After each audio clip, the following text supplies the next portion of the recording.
21 августа в Фейсбуке от имени группы молодежи и жителей среднего возраста Кулябского региона было опубликовано короткое заявление с таким содержанием: «Если президент Таджикистана и наш уважаемый лидер разрешит, мы, молодежь и жители среднего возраста Кулябского региона Хатлгонской области, присоединимся к Ахмаду Масуду и Атта Мухаммаду Нуру и будем содействовать разгрому экстремистских групп Талибана в Азии и Афганистане».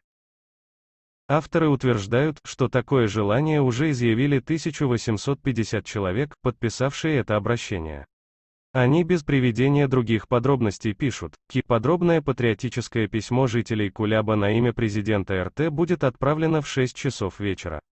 В Таджикистане, где многие и население, и власти всегда с симпатией относились к таджикам Афганистана, особенно к лидерам бывшего Северного альянса и соратникам легендарного Ахмад-Шаха Масуда, очень болезненно восприняли поражение полевых командиров Северного альянса и переход большинства территорий Афганистана, в том числе большую часть афгано-таджикской границы, в руки боевиков движения «Талибан».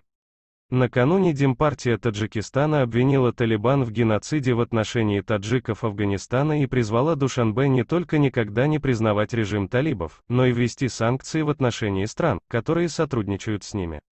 А недавно один из представителей таджикской культуры призывал президента Эмомали Рахмона даже присоединить таджикоязычные области севера Афганистана к Таджикистану. Владимир Жириновский, лидер Либерально-демократической партии России, на днях заявил о 3 возможных сценариях развития событий в Афганистане.